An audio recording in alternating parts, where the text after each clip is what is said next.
Hey, what's up, Callum? How's the audio?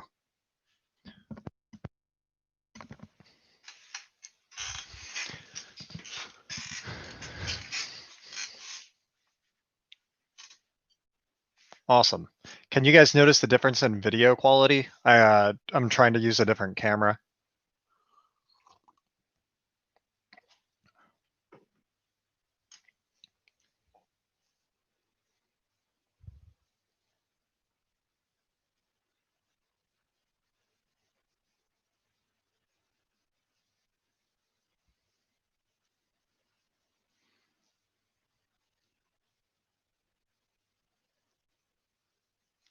Awesome.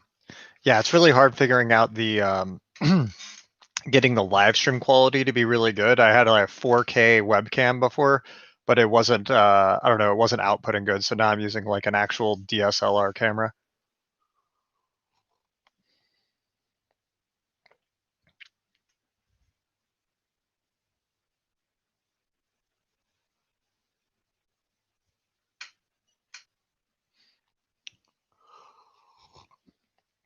Where you guys train out of? Are you guys gyms shut down?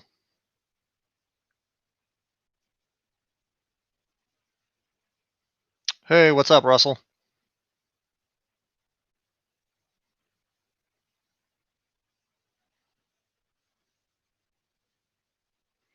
Yeah, how's it going in Singapore? Is everything shut down there? Basement training, speakeasy jiu-jitsu. Yeah, it's kind of nice in Norway because it's they shut down really early, as well as like I'm in a smaller town, Hogsand, where Tommy and Espen train out of. So it's like really low case count here. So you almost can't. There's like no masks or anything in the city. It feels like nothing's even happening. So it's kind of a nice break from everything.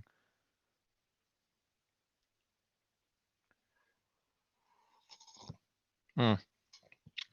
Brom Lee Kafk, can't say the name, asked, how long have you been training? I think I've been training like almost 18 years. I started in judo and then I wrestled 1 year in high school and then I started jiu-jitsu right after I graduated high school. So let's see, I graduated high school when I was 17. I'm 34 now, so that's like 17 years plus like a year in high school. So I'd say like 18 years is about right.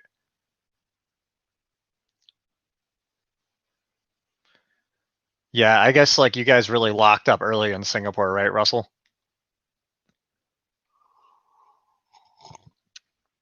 Oh man, I'm already done with almost done with my coffee.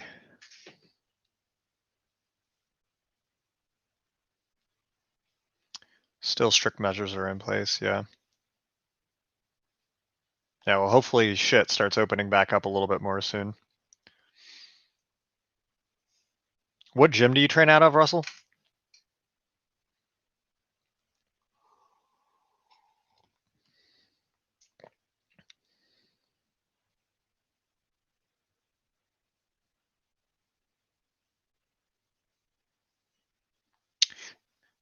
Hey, what's up, Jesper? Good to see you, bud. Jesper, are you guys shut down right now? Evolve MMA, I think I've seen that before. How do you stop, Callum Burke asks, how do you stop the Marcelo scoot away defense to Toriando and X-Pass when opponent has your sleeves? I have sparring footage if need be. No, I know exactly what you're talking about. You talking about where you do a Toriando pass and they sit up and kind of stiff arm your sleeve? Man, the video quality on this is so good.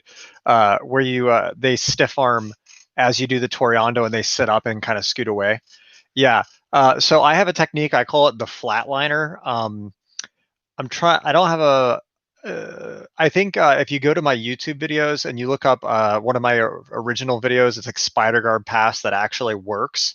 I show that counter in that video, which is basically, sorry for the squeaky chair.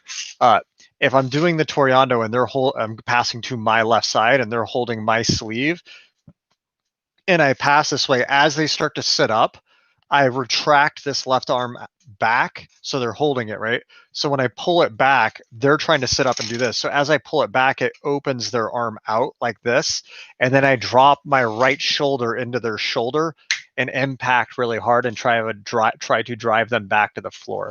I just call it the flatliner. It's like one of my favorite wrestlers when I was a kid was Canyon in the WCW days. There's like a period where WCW was bigger than the WWE. Um, and yeah, so it kind of looks like that finisher. So I just always called it the flatliner.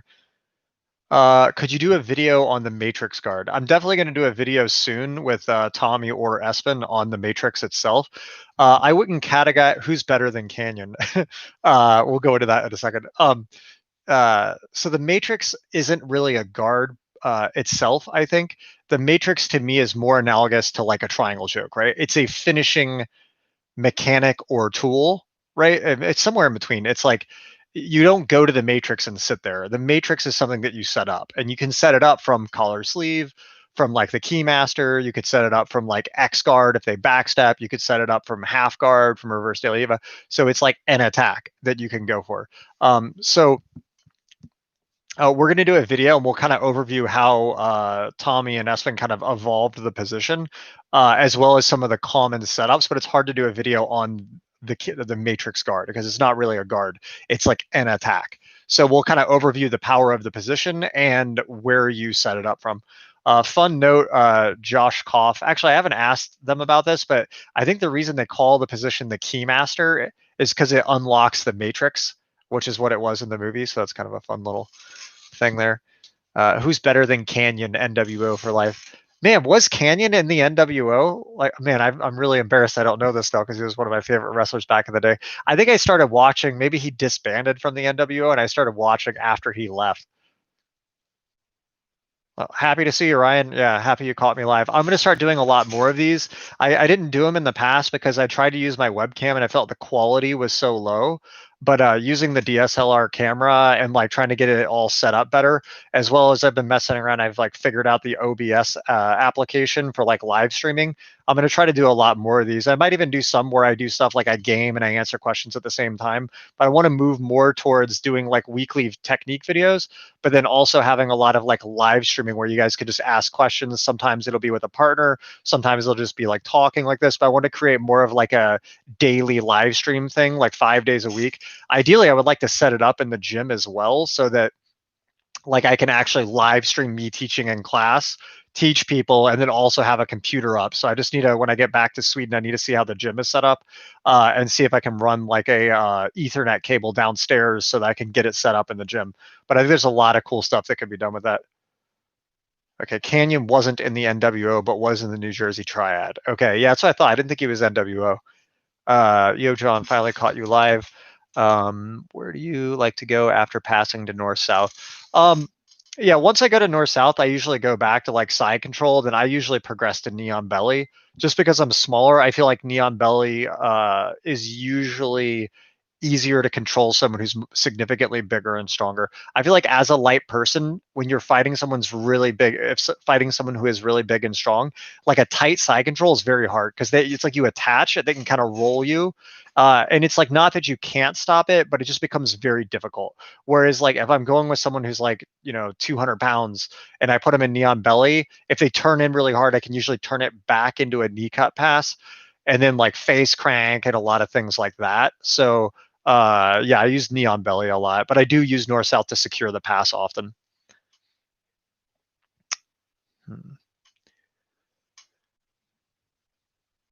Who's better than Canyon?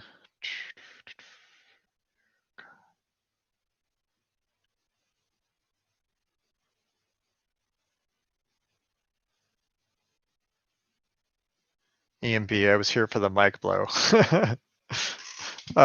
Can you go into more detail about using the knee shield from collar sleeve and De La Riva? Since you mentioned it in another live stream, I've messed around with it, but unsure the full uses of it. Callum Burke, did you watch one of my videos? It's from me teaching in my class. It's like how the secret to a strong De La Riva hook or something. It's like it's. Let me actually, I might be able to pull it up. 1 second. 1 second, guys. I'm gonna.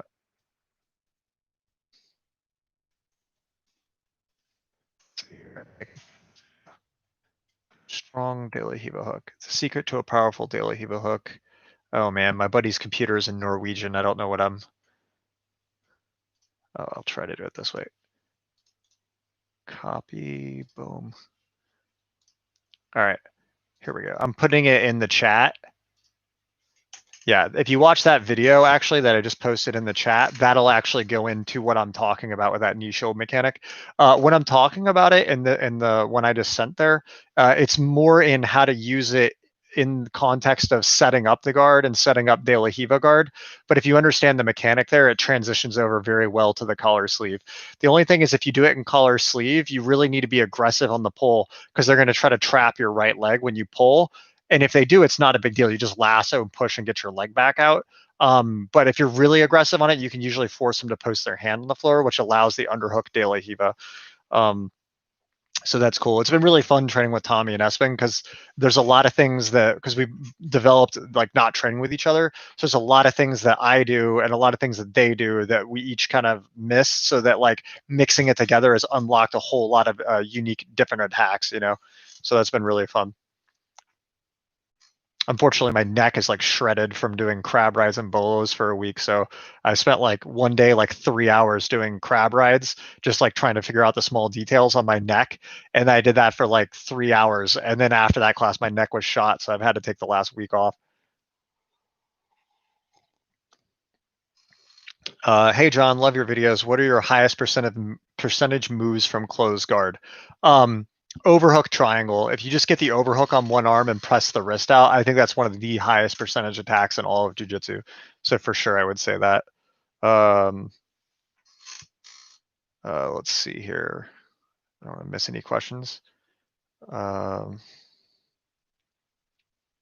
Minstrel asked, when you go from De La Hiva to sit up, coming up on the single leg, are you driving straight across to put his weight on the other leg or more like 45 degrees behind and across the knee to buckle it forward?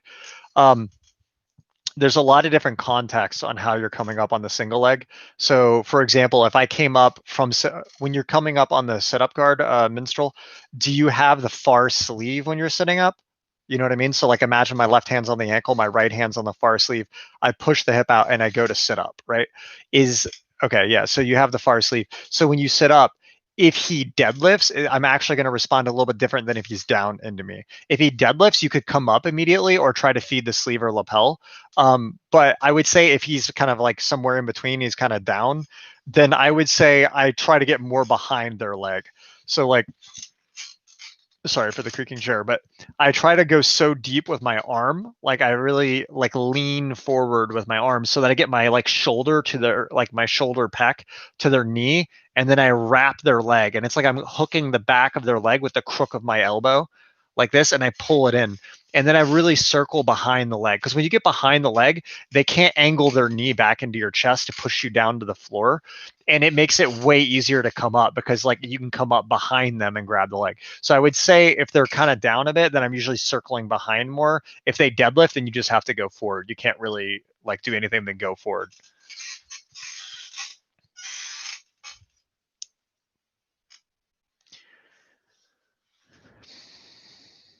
Okay, Brendan Trump, would you ever do a video that goes into the theory behind chaining your guards, finishing positions, and different hooks? For example, collar sleeve guard, key master hook, matrix. Yeah, 100%. I've been thinking about that recently. I want to do a video on that topic because it's like the power of transitions in general. Um, I'll probably do a video where I just discuss the idea of it and try to encapsulate it in one video. But honestly, I feel like one of the best ways to get that kind of idea out would be to have a longer conversation with someone about that topic and then see what comes out. Because some of my best content comes out when I'm just having normal conversations with someone, and I can kind of like explain it as it comes up. And I just want to catch that in the moment and then put that out there. But yeah, I can talk about it a little bit now as well. I guess the way I would explain it is if you have a position like close guard, right? If you try to do one technique in close guard, it's very difficult. Like, so if you're in close guard, you're like, I'm gonna do an armbar, I'm gonna do an armbar, and then he's like leaning back. You have to do like a hip bump sweep. You know, if he's got his hands on the floor, you do a kimura or an overhook for a triangle. So like you have to build off of what they are giving you, right? So it's important to always have like a lot of attacks in one position so that you can build an attack series or a system off of multiple attacks. So you're not just trying to force one thing. I would say transitions is analogous to that, but instead of techniques from one position, it's you're changing positions instead of techniques. So in closed guard, if he does this, you do an armbar. If he does this, you do triangle. Then in an open guard as a whole, you could go, okay, if he does this, I go collar sleeve. And if he does this, I go double sleeve, right? So what happens is transitions is like a higher level concept, I think.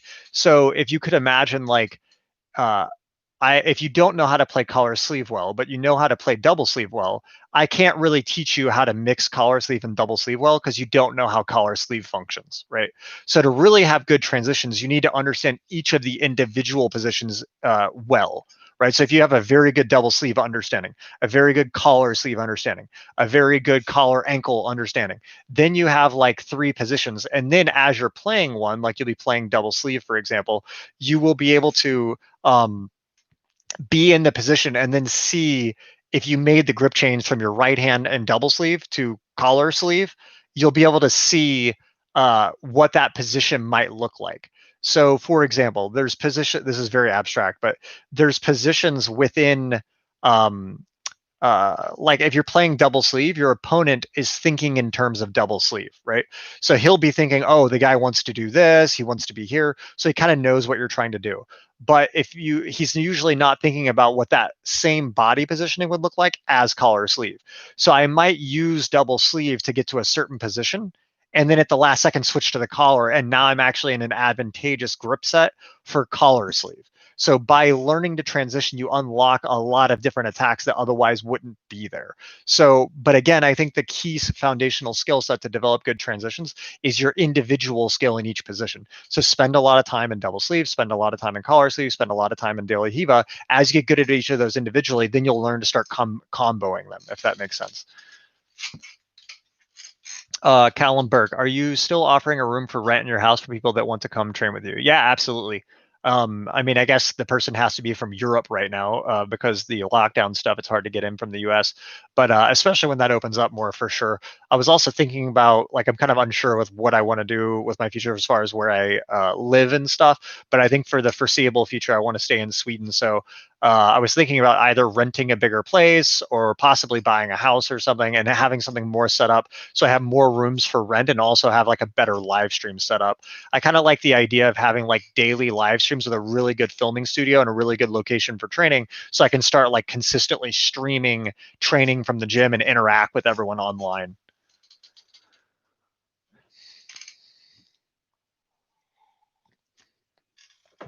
Um, Joel Field asked, any tips for no-gi attacking from mount when your opponent is larger and has really tight elbows? I feel way more comfortable attacking from side. So Joel, like I don't do a ton of no-gi anymore. I'll probably get back into it eventually. Just right now I'm really focused on the niche of gi. But I would say one thing to keep in mind there is that the position of mount and the point system in jiu-jitsu it's originally designed for striking, right? So you get 4 points for mount because in a real fight you can punch someone out from mount, right? In no-gi, you don't have the collar choke as a threat, and especially if there's no points, if you happen to be doing sub only, then there's very low threats from the mount, especially if the guy's doing this, right? So normally you could punch the guy and that would threaten him to overreact, right?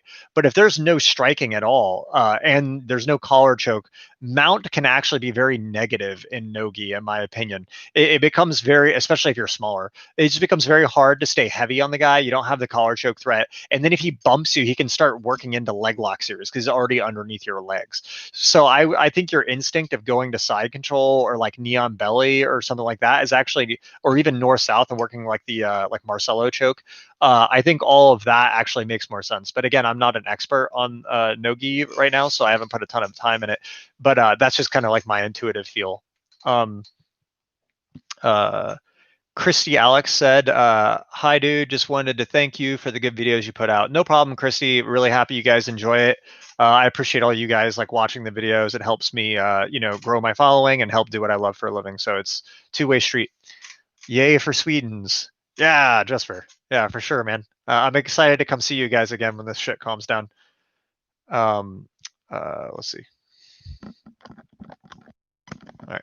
1 second, guys. I'm gonna go grab a charger for my headset. I think it's about to die. I'll be right back. Oh, it's right here. Let's see here. I need. Okay, we're gonna unplug my mouse. I don't need my mouse.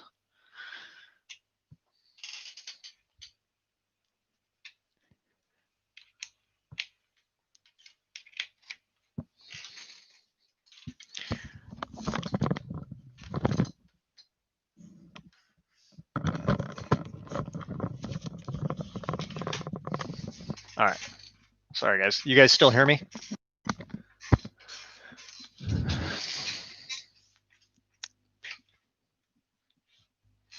we go. Okay.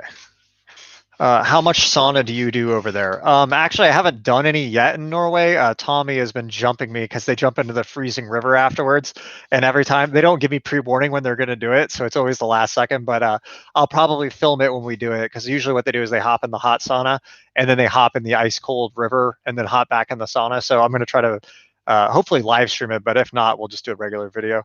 I also want to do a video soon. I'm going to have my VR because I just bought a gaming laptop, which was a bit of a backwards rationalization that I need it for live streaming, but also gaming. Because I have the VR Valve Index, but I can't take it with me because it's you have to have a computer to run it. So I got a super high-end gaming laptop. But the bonus is now that I'm doing all this streaming stuff, I want to live stream us playing it. So I was thinking about setting up at Wolfing Academy and doing something where we have all the guys play some like different horror games in VR and then live stream it. So like maybe me or Espen will be answering questions, and then you can also watch someone getting the shit scared out of them in VR in the background and stuff. So it should be pretty fun. Let's see. Ryan asked, "Hey John, any differences you have noticed from the way Espen or Tommy attack the bolo in comparison to others?" Yeah, I would say first off, Tommy doesn't really go, for, at least with me so far. He doesn't go for the bolo as much as he goes more for either the keymaster matrix setups or works underneath the like X and then transitions into like crab ride stuff. And then also more recently, I think he's had some back pain, so he's been kind of working as passing a bit more and more of his classic color sleeve without as much of the inverting. Whereas Espen, when he goes for the bolo, he really quickly transitions it into crab ride and like the X hooks sequence finishes, as opposed to going for the classic bolo. I would say when they do the bolo, one distinction that I've noticed is that Espen really likes to keep his, I guess, the leg that would be going across the torso or the non-De La Hiva leg, when he inverts, he keeps it really close to him.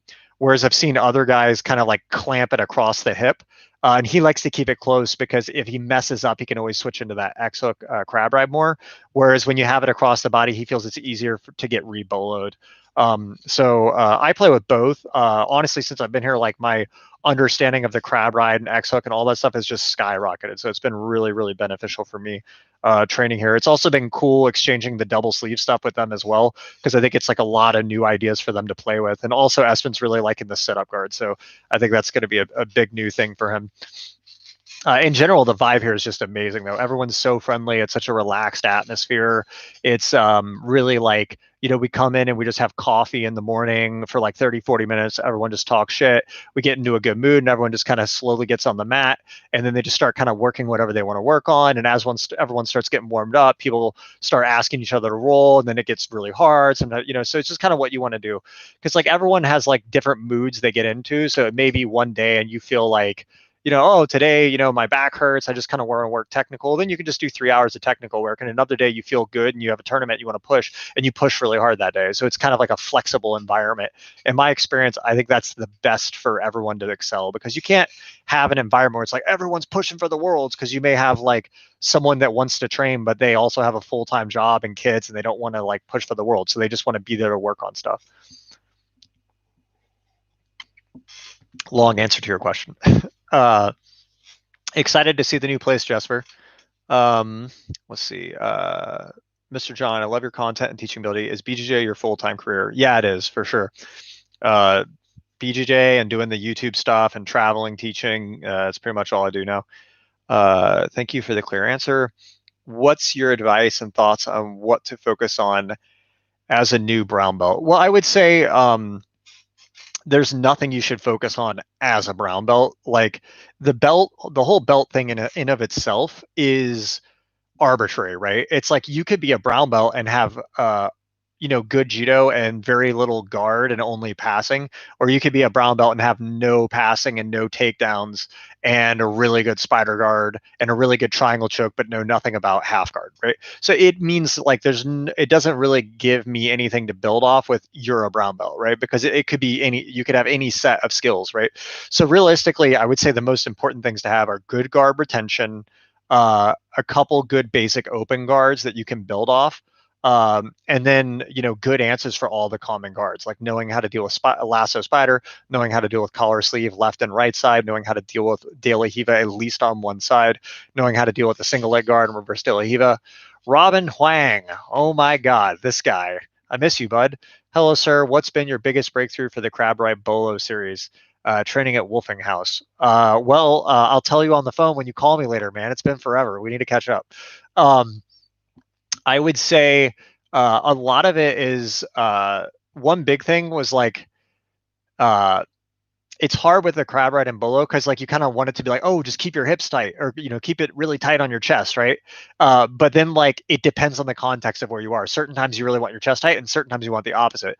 I would say one big thing was when I'm in the crab ride position was like I kept kind of imagining I want my chest really tight and like really really tight underneath them, but in fact actually you want to do the opposite. I want my chest and head really far away, and I want a tripod, right? So this is just when I'm in the crab ride with both hips to start, right? So if you have both crab hooks in, right? I don't know if that's what you call it, but that's what I'm calling it. If you have both crab hooks in, and like I'm kind of on my shoulder trying to stay tight, if you could imagine, it's like when I'm underneath, I keep kind of falling down. I can't keep pressure with my hooks, right? So when you tripod out on your shoulder, I'm sorry, I'm kind of bound by this charging cable, but if you're kind of like slide out on your shoulder, not your neck, and you tripod away, you get more distance from them with your shoulder, and you can kind of really drive your hook harder. Yeah, Zen hooks, or you can really drive your hooks in harder, and it makes it harder for them to push the hooks off, right?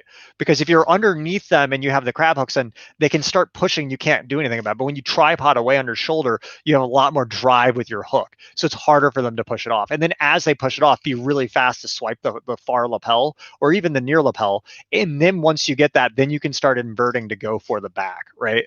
And then the other thing is trying to utilize not the rolling over your shoulder, but rotating your head away to invert more.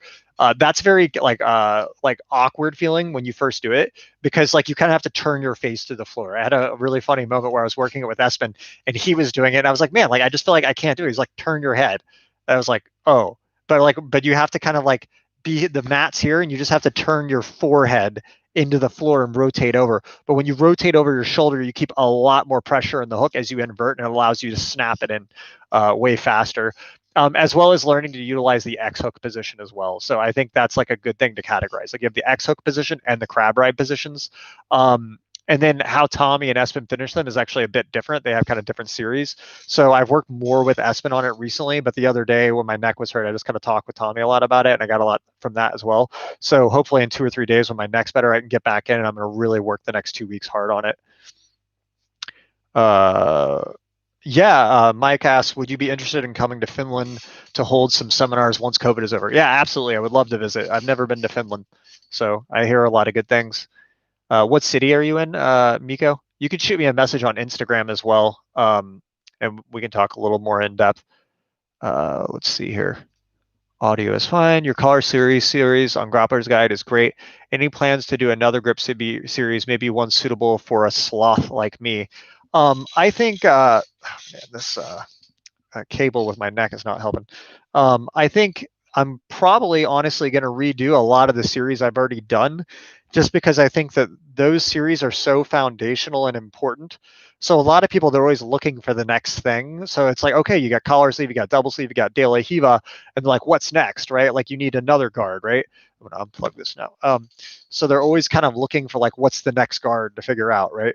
I would say though that like these positions are so important. There's only so many ways to control the person, right? It's like collar sleeve, double sleeve, collar ankle, ankle sleeve, ankle cross sleeve. There's only like so many grips, right? And even with the lapels, you start to get lapel entanglements. But these grips, like if you flash forward 20 years into jiu-jitsu, people are still going to be holding collar sleeve, double sleeve. They're always going to be important grips, right? Just like in judo, right? There's only so many like grips you can have. Then the rest is like all this nuanced footwork and stuff, right?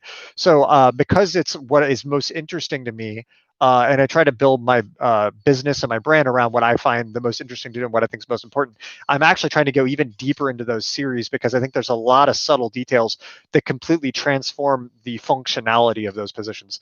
So I would say my bedrock guard stuff is going to be built off of foundationally understanding. I think the foundational open guards to understand are double sleeve and collar sleeve are number 1 and 2 in either order. They're equally important, followed by De La Hiva, and then the cross sleeve system are like I would say my primary four. Within those, you're going to have things like setup guard and stuff. They're kind of like a mix, but I would say those are the foundational ones to understand. You can build everything from. After that would be guard retention and grip fighting.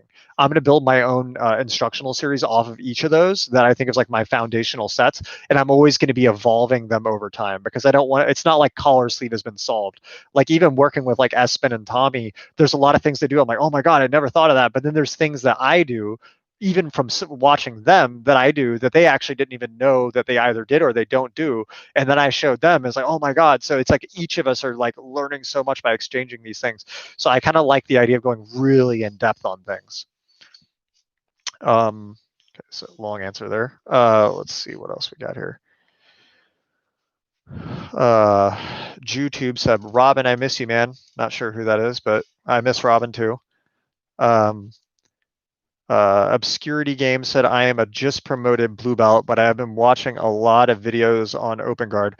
That's where I need to work most, I think. What guards should I focus on the first for a good open guard? 100% collar sleeve and double sleeve, just because they're like the easiest grips to get to, right? If you can't get the sleeve, you get the collar. If they try to break your collar grip, you get the sleeve. So collar and sleeve. And then they work whether the person's on both knees, one knee up, Mikey squatted, or standing. Those are really the 4 stances they can have. And it doesn't matter which one they're in, all those systems work. But if you build a game off a single leg guard, X guard, De La Hiva, if they're on both knees or back with their hips, it's really hard to play. So I think collar sleeve, double sleeve foundationally are the most important. And then from there, you can build out. And I would say I would make a big point of double sleeve and collar sleeve on both sides. If you learn to play collar sleeve on both sides, you get a lot of added benefit with that as well. Yeah, let's see here. Hey, John, could you provide, oh, this is from Michael Cases. Hey, John, could you provide some tips on integrating techniques specific to my style of jiu-jitsu with team training? Michael Cases, Cassis, if you're still there, you said, what do you mean by integrating techniques specific to my style of jiu-jitsu? What do you mean by specific to your style? I'll go ahead and answer another question to wait for you to respond. Let's see here. Man, a lot of questions. Really happy with everyone with the turnout in here. Best advice for improving your guard. Been working on developing my guard for a year, and I still get passed too frequently. I would say this is my best advice for jiu-jitsu as a whole is break it down by parts. Okay, there's no such thing as an open guard. An open guard is just a collection of a lot of different controls, right? There's collar sleeve, double sleeve, De La Hiva, cross sleeve, cross guard, like collar ankle. There's all these different controls. So develop one control at a time. Learn how to control collar sleeve, learn how to control double sleeve, learn how to control De La Hiva, learn how to control cross, just one at a time. And then as you have an understanding of each one, then you kind of know what to do there. Be patient, right? Understand this might take a year of really focused effort, okay? But it's just like building a rocket ship, okay? It doesn't work until it works. And then when it works, it's a big difference, right? I always make this analogy, but it's like, if you try to race, Usain Bolt on foot, you're not going to beat him just running, right? He's always going to win. So you might have to design a car, but it's going to take you a couple years to design a car, right? But you're only going to beat him if you design a car. Once you design it, then you're going to be able to catch up. Even if he's 2 years ahead of you, if you can drive 100 miles an hour, you're going to beat him. eventually, right? So that's kind of how you view jujitsu. Like even if it feels like you're making slower progress at first by being very analytical and technical, that's the long-term route to being able to beat people big and stronger and longevity in the sport. If you don't want to like, be on steroids and like have to do all that and overtrain and break your body down and all that kind of stuff. I mean, you can't maintain that forever. So really focusing on breaking it down step by step. Collar sleeve, double sleeve, De La Hiva. Get good at these individual positions. As you get good at individual positions, then start working on your guard retention and your grip fighting. That's really important too.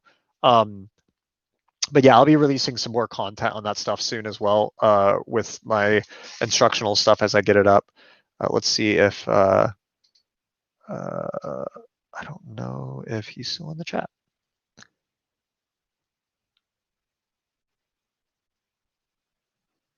Yeah, sorry if I missed some of the questions, guys. I'm doing the best I can. There's so many coming in. Hey, John, what's your take on academies in California or New York? Do you feel they are at risk with many businesses forced to shut down? Ernesto Ruiz. Yeah, I guess I don't know. I mean, yeah, I know. I think maybe Marcelo's has closed permanently. Yeah, I think they really are at risk of getting closed down permanently. I mean, it's like not my field to get into as far as like the epidemiology and like what the best policy is, and I don't know what the data is anymore.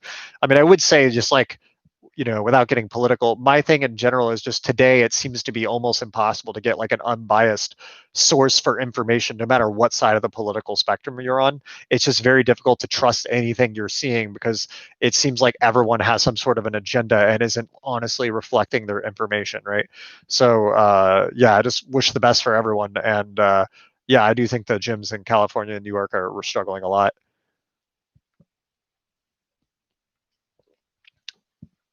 All right, let's see what else we got here. Turku, but I can hook you up with people from Helsinki and Tampere too. Sounds great, man. Yeah, shoot me a message on Instagram and we'll talk and try to set something up. Thank you for the 2-minute game-changing concept video. I'm a white belt and it helped me get less rigid. No problem, Jared Bately. Really happy to help. Some of those concept videos, like really short like that, like really get to the point. That's something else I've been trying to do more since I've been here because I was talking to Espen a lot about like posting and social media and stuff. And he started doing those videos with like 5 matrices or whatever. And I want to start really mixing my content up more. I mean, I like the long format, really in-depth stuff, and I'm always going to keep doing that too. But I want to additionally add in mixes of types of content. Like one video, for example, might be like every attack from double sleeve in like 5 minutes or 3 minutes even. Just as a quick way to have a quick reference. So when you want to go deep, you can watch the longer video. When you want a fast overview, you can watch that. So I'm going to be trying to do a lot of mixed content as well. Perhaps some gaming live streaming as well. So Richmond Richard, any tips? Oh man, for playing close guard and gi or no gi against an opponent that is way stronger than you are? I really struggle to break down. Probably significantly stronger than me. Richmond Richard, I have a video about close guard where I kind of talk about. Look it up through my YouTube, where I talk a lot about breaking them down based off of the hand grips that they do. But in general, I would say closed guard is a position that is harder to scale versus a very strong person. If the guy knows what he's doing, he's very strong and stally, it's harder to force your will through closed guard than it is through open guard. So if I'm fighting a very strong person, like I usually open my guard and get aggressive in open guard. Not to say you can't in closed guard, but it does become rather difficult, especially if you can't triangle them because they're so big. That's a big one. Okay, Marcelo's has not closed permanently. He's there at least until June. Okay, yeah, I'm not sure. I just like had heard that through the grapevine, maybe. So perhaps Marcelo's is not going to close down. I really hope not. I mean, it's a great place. I never got to visit, but I know a lot of people loved it.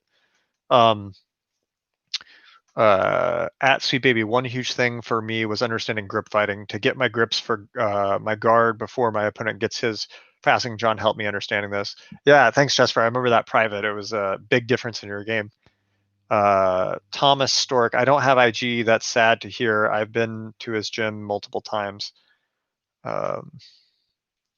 Yeah, yeah. For the reference, for the record, guys, I'm not saying Marcelo's is closing for good. I'm just saying I heard that through the rumor chain, so I'm not saying that is the case.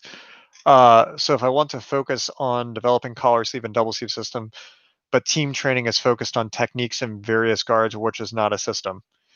Uh, yeah, so that's the hard part, Michael Casas, is like to me, the normal development that most gyms do is really not good. It's not optimized, right? Like it doesn't make sense if someone's a brand new, like I'm just being honest here. Like if someone is a brand new white belt, they come into the class and they're like, I don't know anything. And you go, here's an arm bar. They learn how to do an arm bar from closed guard. And then they go into sparring. It's like, all right, regular training, go at it. They have no fucking idea what to do. They start standing maybe, and then they're just guessing on takedowns. Someone takes them down, and they get the hell beat out of it. It's not very like productive, right? So I think like if you're at a gym that they don't give you the freedom to kind of develop as you want, if you're at a gym where they don't give you the kind of freedom to develop as you want, you really need to make an effort to find a partner on the side. Okay. A lot of people, they view like the only possibility for training is what their class sets up and what they can go to. But if you really want to get good at this or anything in life, you have to take the self initiative, right? When I started jujitsu, I taught myself my first armbar just watching Hoist Gracie in the UFC and like rewinding it and then practicing it on my friends in the basement, you know? And then like when I didn't train at like Alliance Atlanta, like I knew more about Cobrinha's game than all of his students before I went there because I watched so much video of him competing, and I would have friends come over from the gym and practice in their basement on carpet. You have to be really creative, you know, and every really good person I've seen is the exact same way. They're very creative in figuring it out. So I think if your gym's not going to give you space to do a lot of specific training to develop in these positions, then you need to seek out online instruction on these positions through instructionals or whatever. And then you need to find a partner that you can work with on your own time. And if you don't know that person, put active effort into seeking and finding that person so you have one. Because if you just wait, it won't happen. Like you have to go. I used to annoy people, I still do, like where I would be like, oh man, I need to work on this idea, and then I'll just like call everyone in my phone book, you know, until I find someone at like 9 p.m. who can come over and work with me for an hour because I want to get this idea. It has to be a passionate thing that you're doing, that I'm like doing this, you know. Not sure if that answered your question, Casas, but team training. Yeah. Question about collar sleeve. Often when I get inside the elbow rib space, my opponent frames with the looping hand as I'm shooting the triangle. Okay. Yeah, then I would try to switch to an omoplata. You're saying you got your left elbow in and you want to shoot the triangle, but then he like pummels the other arm in quick. I would switch to an omoplata, or if he's holding your pant leg with your right leg, if he's holding that pant leg of your right leg, you can step off the bicep and lock your left leg over the back. And then when they let go, you try to snap the triangle. But you kind of have to take what he's giving you, not what you want. Now, if you do the triangle from Keymaster, you can actually get around that a little bit, but that one's very different. It's very hard to explain verbally. I did a video on my Instagram on IG Reels recently. I think it's like triangle from Keymaster or something. Just go to my Reels and you'll see me hit that one where I shoot the top leg first. It's kind of backwards from a normal triangle. Tommy does that a lot, actually. Um, Advice with controlling posture. You can come in, but it's fine. Oh, you need to. Yeah. Okay, well then I got 2 minutes left. It's fine. Okay. All right, guys. Matthias ruined everything. All right, guys, I'll do one more question, and then my buddy's got to go with his super high-end camera. For the reference, just because I have like 37 people in here right now, do you guys see the difference in the video quality with this camera as compared to the previous one? Because it's hard for me to tell what you guys are seeing on the live stream as opposed to what I'm seeing here.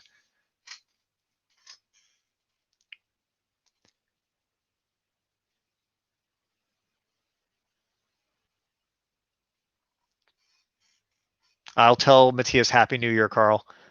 Hey, Carl, Matthias, Carl says Happy New Year. Cool.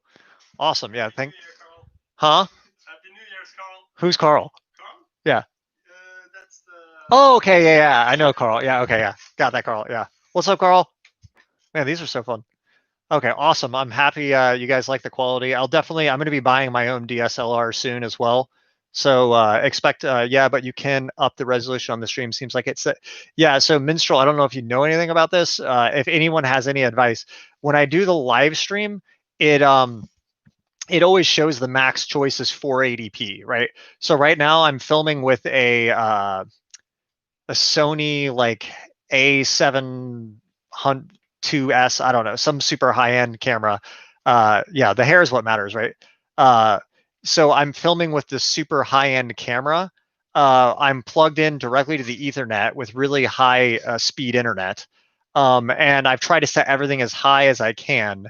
And I'm doing directly webcam, but still, this is the max I can put out. So it's hard to figure out what exactly I can do to actually make that better. I don't know if it's like YouTube hasn't unlocked that. I know you always lose a little bit of quality in a live stream, but yeah, I'm trying to figure it out. So if anyone has any perspective on that or sees this or knows anything about live streaming, feel free to shoot me a message on Instagram or comment and let me know for sure. Cool. Okay. All right. One last question, and then I gotta drop you guys because Matthias is gonna be late here. Oh, James talking bad about my hair. Thoughts on putting together a tier list of guards based on strength and sweeps? Yeah, that'd be really good to do for sure. I'm in the process of like I'm not trying to rush it, but I'm in the process of building my own site. It's not less about the website and more about my mental map of how I want to organize everything. But I really want to create a very organized system for people to go to reference for how to build their game that's very compartmentalized by positions. So within that will certainly be like things like, you know, an overview of my entire collar sleeve system, but it'll also have like kind of like algorithm charts that you can reference, or maybe not algorithm, but more like flow charts you can reference, as well as like you know, short videos that kind of overview everything really fast, in-depth videos, like specific sparring footage, and a lot of things like that. So I'm gonna try to create a lot of different formats with it. Uh, Hairs on Fleck Bra. This is so much more like in real life. Looks decent, not great. Camera quality, hairs on Fleck Bra. Yeah, the camera quality. Well, if you know anything, James, let me know. So, yeah. All right, guys. Thanks a lot for tuning in. I'll try to do another one as soon as possible. Yeah, let me know if you guys have any feedback on things I can do better or whatever you want to do. Appreciate it, guys. Thanks a lot.